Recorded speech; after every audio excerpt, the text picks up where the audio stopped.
how do you explain when things don't go as we assume? Or better, how do you explain when others are able to achieve things that seem to defy all of the assumptions? For example, why is Apple so innovative?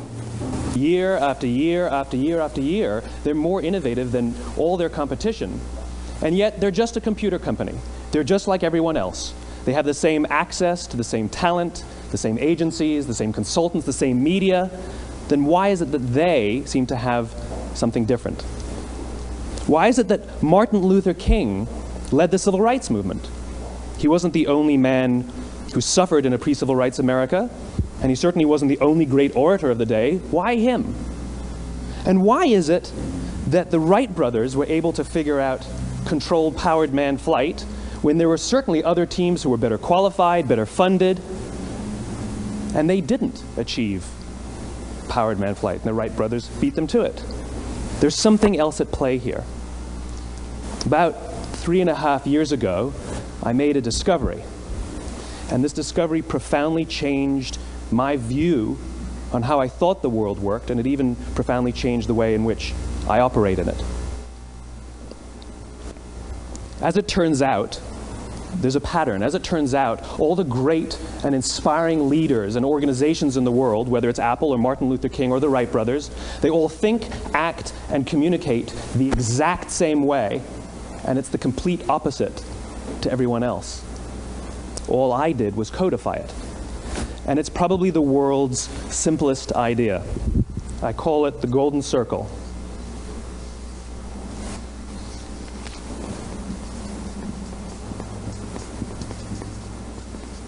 Why, how, what?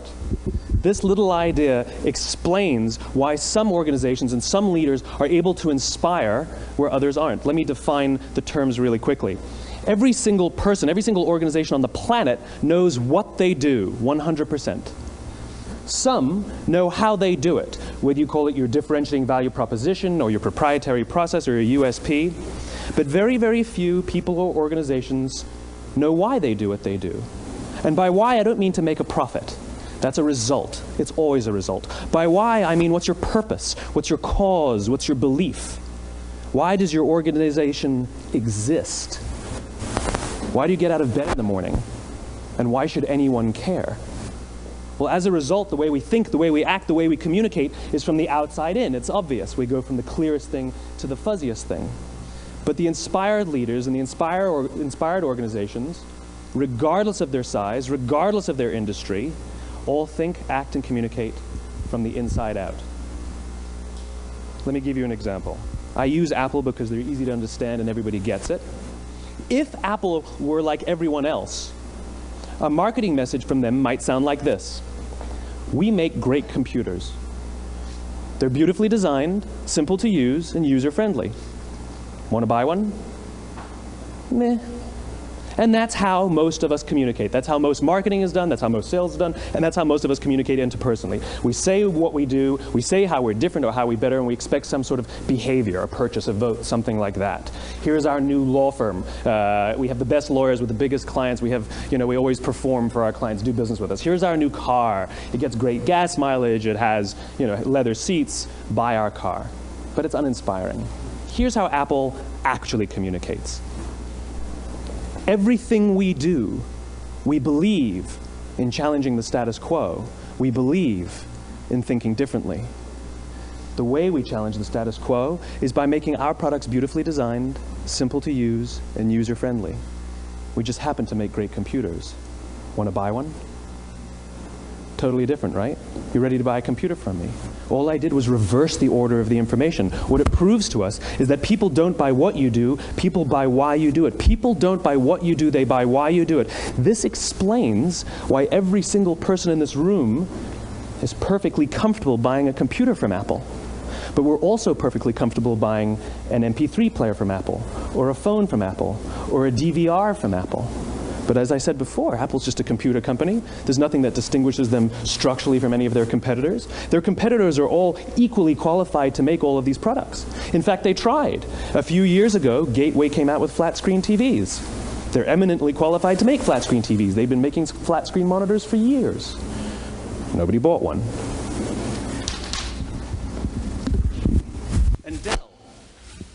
Dell came out with MP3 players and PDAs. And they make great quality products, and they can make perfectly well-designed products, and nobody bought one. In fact, talking about it now, we can't even imagine buying an MP3 player from Dell. Why would you buy an MP3 player from a computer company? But we do it every day. People don't buy what you do, they buy why you do it. The goal is not to do business with everybody who needs what you have. The goal is to do business with people who believe what you believe. Here's the best part. None of what I'm telling you is my opinion. It's all grounded in the tenets of biology, not psychology, biology.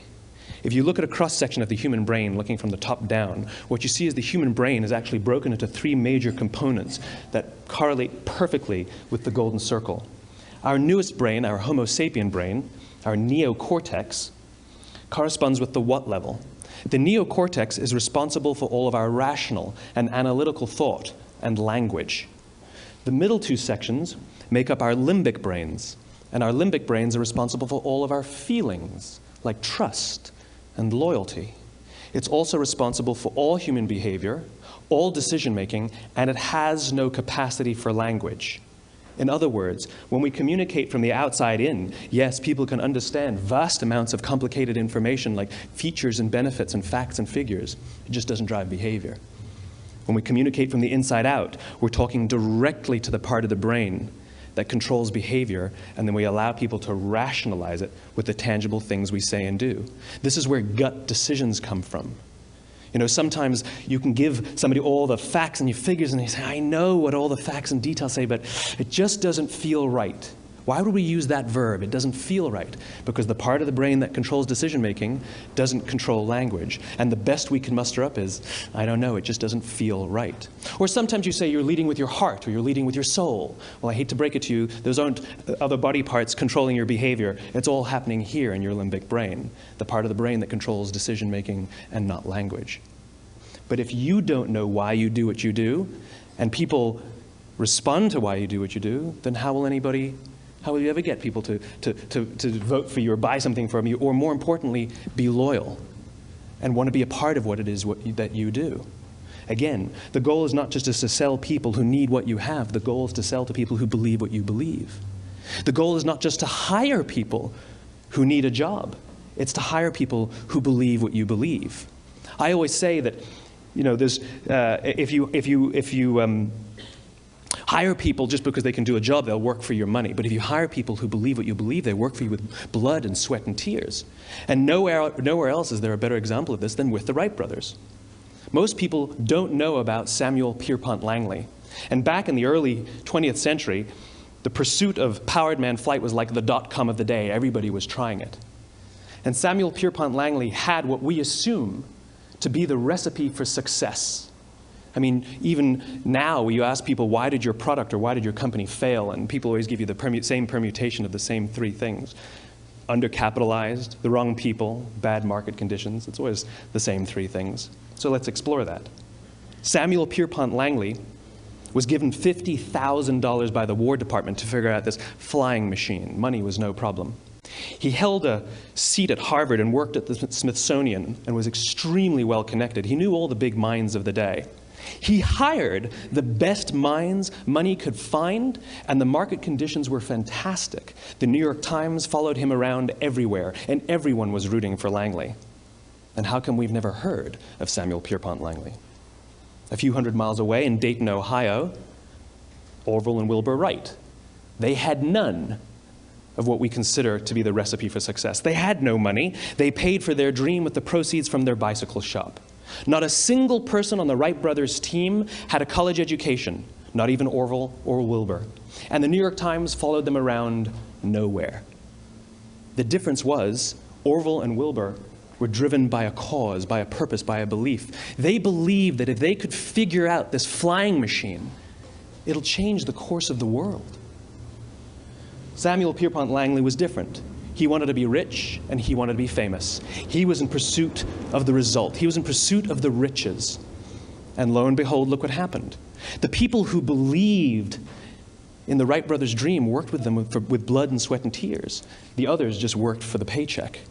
And they tell stories of how every time the Wright brothers went out, they would have to take 5 sets of parts because that's how many times they would crash before they came in for supper. And eventually, on December 17th, 1903, the Wright brothers took flight. And no one was there to even experience it. We found out about it a few days later. And further proof that Langley was motivated by the wrong thing, the day the Wright brothers took flight, he quit. He could have said, "That's an amazing discovery, guys, and I will improve upon your technology." But he didn't. He wasn't first. He didn't get rich. He didn't get famous. So he quit. People don't buy what you do, they buy why you do it. And if you talk about what you believe, you will attract those who believe what you believe. Well, why is it important to attract those who believe what you believe? Something called the law of diffusion of innovation. And if you don't know the law, you definitely know the terminology. The first 2.5% of our population are our innovators. The next 13.5% of our population are our early adopters. The next 34% are your early majority, your late majority, and your laggards. The only reason these people buy touch-tone phones is because you can't buy rotary phones anymore. We all sit at various places at various times on the scale, but what the law of diffusion of innovation tells us is that if you want mass market success or mass market acceptance of an idea, you cannot have it until you achieve this tipping point between 15 and 18% market penetration, and then the system tips. And I love asking businesses, what's your conversion on new business? And they love to tell you, oh, it's about 10%, proudly. Well, you can trip over 10% of the customers. We all have about 10% who just get it. That's how we describe them, right? That's like that gut feeling, oh, they just get it. The problem is, how do you find the ones that just get it before you're doing business with them versus the ones who don't get it? So it's this here, this little gap, that you have to close, as Geoffrey Moore calls it, crossing the chasm. Because you see, the early majority will not try something until someone else has tried it first. And these guys, the innovators and the early adopters, they're comfortable making those gut decisions. They're more comfortable making those intuitive decisions that are driven by what they believe about the world, and not just what product is available. These are the people who stood online for 6 hours to buy an iPhone when they first came out, when you could have just walked into the store the next week and bought one off the shelf. These are the people who spent $40,000 on flat-screen TVs when they first came out, even though the technology was substandard. And by the way, they didn't do it because the technology was so great. They did it for themselves. It's because they wanted to be first. People don't buy what you do, they buy why you do it. And what you do simply proves what you believe. In fact, people will do the things that prove what they believe.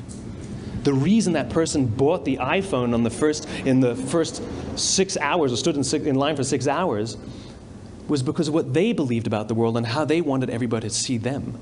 They were first. People don't buy what you do, they buy why you do it. So let me give you a famous example, a famous failure and a famous success of the law of diffusion of innovation. First, the famous failure. It's a commercial example. As we said before a second ago, the recipe for success is money and the right people and the right marketing conditions, right? You should have success then. Look at TiVo. From the time TiVo came out about 8 or 9 years ago to this current day, they are the single highest quality product on the market. Hands down, there is no dispute. They were extremely well funded. Market conditions were fantastic. I mean, we use TiVo as a verb. I TiVo stuff on my piece of junk Time Warner DVR all the time. But TiVo is a commercial failure. They've never made money. And when they went IPO, their stock was at about $30 or $40 and then plummeted, and it's never traded above 10. In fact, I don't think it's even traded above 6, except for a couple of little spikes. Because you see, when TiVo launched their product, they told us all what they had. They said, we have a product that pauses live TV, skips commercials, rewinds live TV, and memorizes your viewing habits without you even asking.